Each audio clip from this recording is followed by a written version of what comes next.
Inflation है वो फिर से बढ़ना शुरू हो गई है। अभी तो इन्होंने आईएमएफ के वो जो कंडीशनैलिटीज हैं, जिसमें उन्होंने कहा है कि बिजली की कीमतें आप और बढ़ाएं, गैस की कीमतों में बहुत ज्यादा इंक्रीज करें, वो तो अभी आई नहीं है। होगी, रिहेबिलिटेशन भी होगी। इसमें जो एक दो चीजें जो हमें समझनी चाहिए वो ये है कि क्योंकि ये मल्टीलैटरल से ज्यादातर दे रहे हैं, तो इन्होंने जो कहा तो किसी ने नहीं है, लेकिन आप ये जरूर देखिएगा कि ये इसको लिंक कर देंगे आईएमएफ प्रोग्राम के साथ, कि अगर हम आईएमएफ प्रोग्राम करेंगे तो ये पैसे मिलेंगे, अगर नहीं करेंगे तो नहीं मिलेंगे। ये वैसे ही है जैसे वर्ल्ड बैंक वगैरह करता है।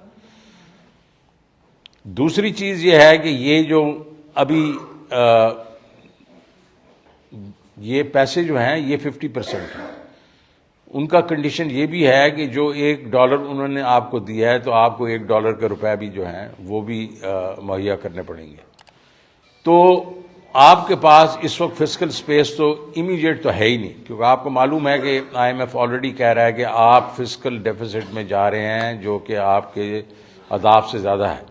तो आपको और रुपए जो हैं टेबल पे रखने पड़ेंगे। तो वो आपका शॉर्ट टर्म में तो वो पैसे आपके पास फिस्कल स्पेस होगी नहीं।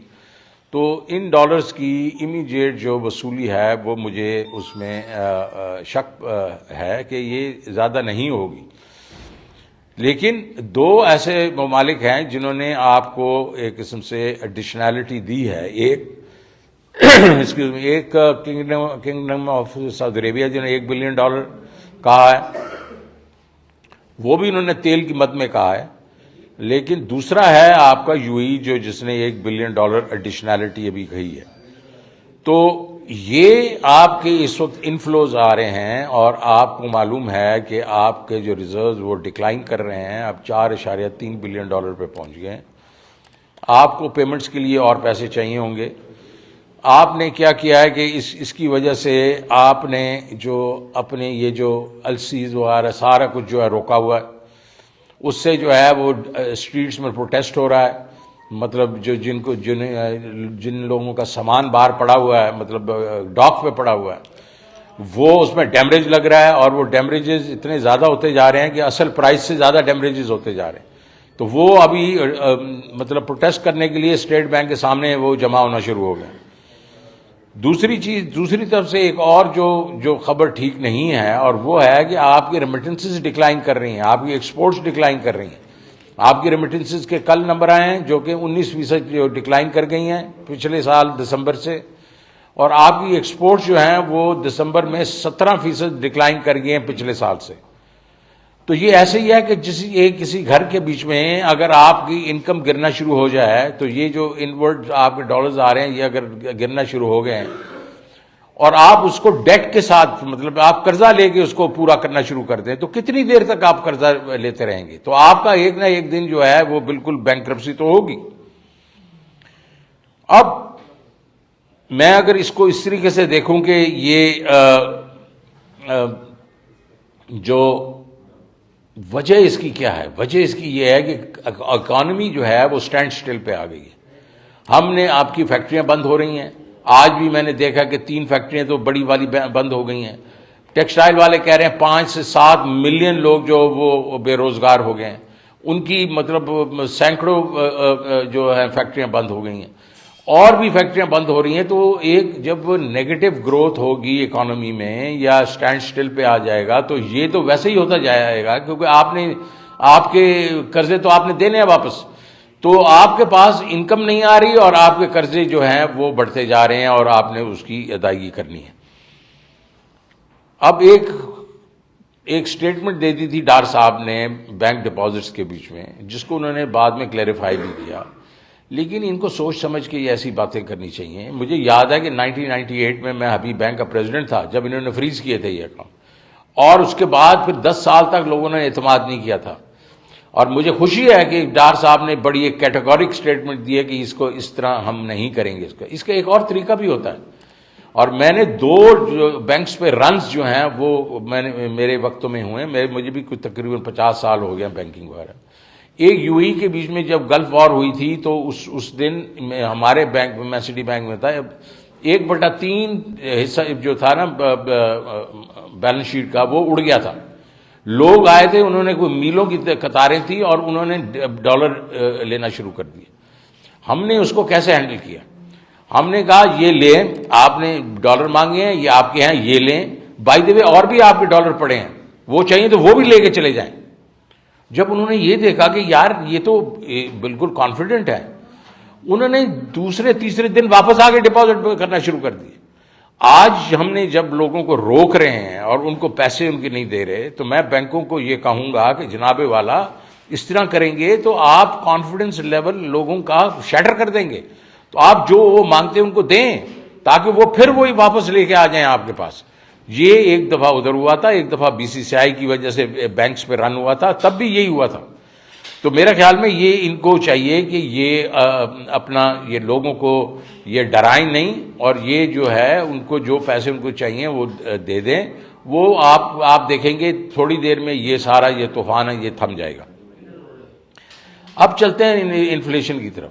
आपने देखा होगा कि एसपीआई कल आई है और वो आई है 32% पे, 31.75। ये 28% पे चली गई थी, 45% से गिर के ये 28 पे चली गई थी। ये वापस आना शुरू हो गई, ऊपर जाना शुरू हो गई। और ये सीपीआई भी ऐसे ही हुआ है, वो भी वापस आना शुरू हो गई है। तो इसका मतलब है जो इन्फ्लेशन है वो फिर से बढ़ना शुरू हो गई है। अभी तो इन्होंने आईएमएफ के वो जो कंडीशनैलिटीज हैं, जिसमें उन्होंने कहा है कि बिजली की कीमतें आप और बढ़ाएं, गैस की कीमतों में बहुत ज्यादा इंक्रीज करें, वो तो अभी आई नहीं है। और उसके बाद ये हशर है। तो हम ये समझ रहे हैं, जिसे हफीज पाशा भी एग्री करते हैं, कि ये अगर आपका प्रोग्राम आ भी गया तो ये 35% तक तो चली जाएगी, और दूसरी चीज अगर नहीं आया तो ये इन्फ्लेशन 50% पे चली जाएगी। तो ये लम्हा फिक्री है आम आदमी के लिए, क्यों आम आदमी देख रहा है वो आटे की कीमत जो हम लोग छोड़ के गए थे, को तकरीबन मतलब कंट्रोल तो 55 रुपए किलो थी, लेकिन 65 रुपए तक होती थी, वो आज 150 160 रुपए जो है वो किलो पे चली गई है। और यही हालात जो हैं वो घी के हैं और बाकी चीजों के हैं। तो ये हमारे लिए लम्हा फिक्रिया है, और हम ये चाहते हैं कि हुकूमत को चाहिए कि जो कि मैं किया करता था, हर हफ्ते 1.5 घंटे की मीटिंग होती थी, जिसमें ये फूड प्राइसेस वगैरह, ये कमोडिटी प्राइसेस को हम लोग पूरे पाकिस्तान में हर प्रोविंस में क्या हो रहा था और उसकी जो एक कोऑर्डिनेशन हम करते थे। इस पूरे 9 महीनों में इन्होंने उसकी सिर्फ 2 मीटिंगें की हैं। मैं हर हफ्ते किया करता था। इसका मतलब है इनको इस चीज की कोई परवाह नहीं है कि आम आदमी के ऊपर क्या हो रहा है। और मैं आपको बता रहा हूं कि जो ड्यूरिंग दैट 1 ईयर जब मैं था, हमारी जो इंटरनल इन्फ्लेशन थी, फूड इन्फ्लेशन, उसको ऑलमोस्ट हमने फ्लैट करके रख दिया था। आप फिगर्स देखें कि जो month two month food inflation थी वो 0 थी। तो इसलिए ये चाहिए इनको कि ये जनाब एहसन इकबाल साहब जो इसके इंचार्ज हैं, कि वो हर हफ्ते बैठे कोऑर्डिनेट करें प्रोविंसेस के साथ, बिकॉज कई चीजें तो प्रोविंशियल हैं, तो उनके साथ करें। हम भी यही किया करते थे। तो इससे ये है कि कम से कम ये जो चीजें एडमिनिस्ट्रेटिवली कंट्रोल हो सकती हैं वो हो जाएंगी। दूसरा, ये रिलीज करें यार, ये दालें पड़ी हुई हैं उसके पोर्ट्स के ऊपर, ये बाकी जो अभी प्याज पड़ा हुआ है पोर्ट्स के ऊपर, इसको रिलीज करवाएं। इससे जो है लोग जो है अभी अंदाजा करें, रोटी जो बेसिक स्टेपल है वो जो है 150 रुपए की किलो हो गया। इसका मतलब है 15 रुपए की तो घर में आपकी रोटी पक रही है। और दूसरी चीज है कि जो प्याज जो है, हमारे जो गरीब लोग हैं अपना देहातों में, वो रोटी और प्याज के साथ अपना गुजारा करते हैं, और प्याज आज 230 रुपए पे है। ये कहां की वो है मतलब शराफत। आखिरी चीज जो मैं कहूंगा वो है आईएमएफ के साथ इनका अभी मुआहदा जो है वो खटाई में पड़ा हुआ है। वो वजह ये है, 2 बड़ी वजह हैं। एक वजह यह है कि इन्होंने जो इनको कहा कि भाई हम जो फिस्कल डेफिसिट 4.6% पे लेके आएंगे अपने जीडीपी का, उससे ये तकरीबन 600-700 बिलियन शॉर्ट हैं, क्योंकि इनके रेवेन्यू कम हैं और कम हुए हैं। हालांकि रेवेन्यू 15% ग्रो कर रहे हैं, लेकिन उनको ज्यादा ग्रो करना था। और इनका जो एक्सपेंस है, और वो एक्सपेंस जो है ज्यादातर इनकी डेट सर्विसिंग का इन्होंने रेट लिया था इन्फ्लेशन का 11.5%, अपना डिस्काउंट रेट और इन्फ्लेशन। वो अभी इन्फ्लेशन पहुंच रही है 25 पे और डिस्काउंट रेट 16% पे फिर रहा है। तो वो चीज इनको बिल्कुल इनके एक्सपेंसेस बढ़ा रही है। और दूसरी जो इनकी नालायकी है एनर्जी सेक्टर में, एनर्जी सेक्टर में ये 123 बिलियन रुपए हर महीने शॉर्टफॉल है इनकी, और उसका वो सर्कुलर डेट बढ़ता जा रहा है और उसमें से प्रेशर आ रहा है एनर्जी पे। ये दोनों चीजें, ये चीज जो है आईएमएफ कह रहा है इसको आप इसका मुदावा करें, और आईएमएफ ये कह रहा है कि ये दो रेट्स नहीं हो सकते एक्सचेंज के, एक रेट 227-28 पे और दूसरा रेट 265 पे है, तो करेंसी को फ्लोट करें, एक रेट बनाएं, अदरवाइज तो आपकी ये तिजारत भी नहीं चलेगी, कुछ भी नहीं चलेगा। मैं चाहूंगा कि मुजम्मिल ने कुछ कहना तो कहें। मैं शौक साहब की बात को सिर्फ आगे बढ़ाऊंगा और कुछ बातें जो है इसहार साहब की याद दहानी कराऊंगा। दिसंबर के महीने से उन्होंने कहा था कि 13 अरब डॉलर आ रहे हैं, और फिर उन्होंने 3 हफ्ते का टाइम दिया था और उन्होंने कहा था कि एक दोस्त मुझसे 3 अरब डॉलर एक आ रहे हैं और 3 अरब डॉलर एक आ रहे हैं। तो जो शौकत साहब ने अभी बात बताई सऊदी अरब और यूएई की, वो 1 और 1 अरब डॉलर मिले, और ये जो हम डोनर्स कॉन्फ्रेंस की थी उसमें जो बराह रास्त जिसे बायलैटरल कहते हैं, जो दो ममालिक से आपको पैसे मिलते हैं, चीन, यूएसए और यूरोपियन यूनियन, ये मिला के आधा अरब डॉलर भी नहीं होते। हमारी जो दिसंबर के महीने की तरसीलात रेमिटेंसेस का नंबर आया है वो 2 अरब डॉलर आया है, मार्च में 3 अरब डॉलर था। यानी कि जो हम डोनर्स कॉन्फ्रेंस की बड़ा डंका पीट रहे हैं कि बड़ी कामयाब हुई है, इतने पैसे ओवरसीज पाकिस्तानी 4 दिन में दे देते हैं, 4 दिनों में, और हमने 1 अरब डॉलर महीने का इसमें नुकसान किया है। दूसरी बात, इसी डोनर्स कॉन्फ्रेंस से रिलेटेड इन्होंने कहा कि 10 अरब डॉलर मिले, हमें तो 8.5 अरब डॉलर अगले 3 महीने में अदा करने हैं, जिसमें यूएई के रोल ओवर हो गए 2 अरब डॉलर, तो 6 अरब डॉलर, 1 अरब और डॉलर हमने अदा कर दिए, 5 अरब डॉलर तो अगले 3 महीने में चाहिए हमें, और हमारा जो ज़र मुबादला के ज़खायर है वो 4.3 अरब डॉलर। सामने हमारे ये कल स्टेट बैंक के सामने बैठे थे टिम्बर मार्केट वाले, इनके सिर्फ 700 कंटेनर पोर्ट पे पड़े हुए हैं। कल इन्होंने बताया है कि 10,000 डॉलर का कंटेनर पे 15,000 डॉलर पोर्ट चार्जेस लग गए, डैमेज और डिटेंशन। तो ये कौन पे करेगा? और ये पे करने के बाद बेवकूफी देखें आप, ये शिपिंग कंपनी को चली जाएगी और वो डॉलर में बाहर नहीं देगा।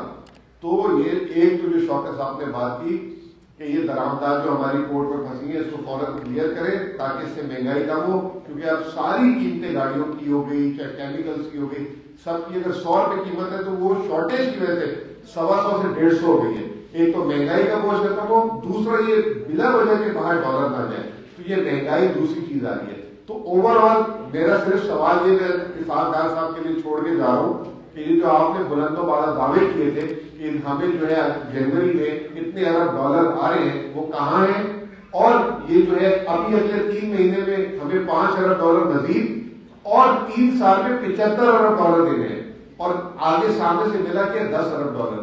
तो ये बहुत ही मुश्किल सिचुएशन है। अगर ये कॉन्फिडेंस रिस्टोर नहीं किया इन्होंने मईशत का, तो मईशत को मैं एक तरह से कहूंगा कि ताला लग जाएगा, लॉकडाउन लग जाएगा। बहुत बहुत शुक्रिया।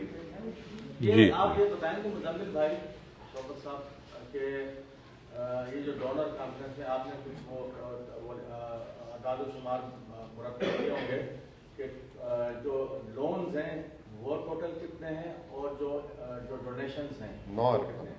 देखें, आपके 9.7 बिलियन की ये बात कर रहे हैं, उसके बीच में जो मेरे एस्टिमेट हैं वो 8-8.25 बिलियन जो है ना, मतलब वो तो मल्टीलैटरल्स के हैं।